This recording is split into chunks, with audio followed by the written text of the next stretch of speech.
America అధ్యక్షుడు Donald ట్రంప్కు US సుప్రీంకోర్టులో మరో భారీ ఎదురుదెబ్బ తగిలింది. ప్రముఖ రచయిత్రి ఈ జీన్ కారోల్ దాఖలు చేసిన లైంగిక దాడి, పరువు నష్టం కేసులో ట్రంప్కు విధించిన $5 మిలియన్ సుమారు 41 కోట్ల రూపాయల జరిమానాను సుప్రీంకోర్టు సమర్థించింది. ఈ తీర్పును సవాల్ చేస్తూ ట్రంప్ దాఖలు చేసిన అప్పీల్ను విచారించేందుకు అత్యున్నత న్యాయస్థానం నిరాకరించింది. ఇటీవలే సుంకాల విధింపు విషయంలో ట్రంప్ నిర్ణయాన్ని తప్పుబట్టిన సుప్రీంకోర్టు ఇప్పుడు వ్యక్తిగత కేసులోనూ ఆయనకు ఊరటనివ్వలేదు. ఈ తీర్పుతో ట్రంప్కు ఉన్న న్యాయపరమైన అవకాశాలన్నీ దాదాపు మూసుకుపోయినట్లేనని నిపుణులు భావిస్తున్నారు. దీనికి సంబంధించిన పూర్తి వివరాలు సాక్షి టీవీ అందిస్తున్న స్పెషల్ ఫోకస్ లో చూద్దాం. రచయిత్రి జీన్ కారోల్ దాఖలు చేసిన సివిల్ కేసులో అధ్యక్షుడు డొనాల్డ్ ట్రంప్కు సుప్రీంకోర్టులో గట్టి షాక్ తగిలింది. 1990ల కాలంలో ఒక డిపార్ట్మెంటల్ స్టోర్ డ్రెస్సింగ్ రూమ్లో తనపై ట్రంప్ లైంగిక దాడికి పాల్పడ్డారని, ఆ తర్వాత ఆరోపణలను అబద్ధాలుగా పేర్కొంటూ తన పరువు తీశారంటూ కారోల్ న్యాయ పోరాటానికి దిగారు.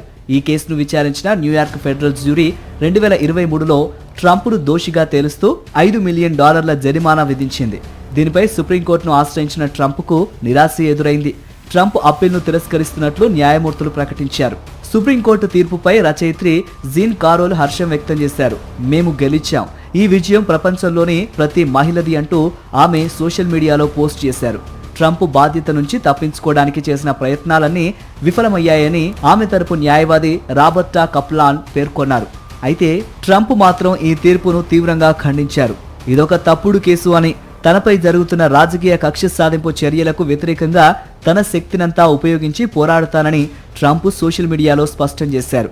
గతంలో ఈ కేసు విచారణ సందర్భంగా ట్రంప్కు వ్యతిరేకంగా 2 మహిళల సాక్ష్యాలను, అలాగే మహిళల పట్ల ఆయన వివాదాస్పద వ్యాఖ్యలు చేసిన యాక్సెస్ హాలీవుడ్ ఆడియో టేప్ను కోర్టు అనుమతిచ్చింది.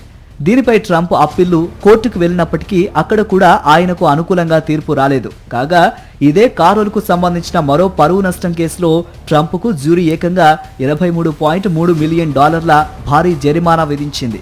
ఆ కేసును కూడా సుప్రీంకోర్టుకు తీసుకువెళ్తామని ట్రంప్ లాయర్లు చెబుతున్నారు. అయితే తాజా తీర్పుతో ట్రంప్కు న్యాయ పోరాటంలో పెద్ద ఎదురుదెబ్బ తగిలిందనే చెప్పాలి.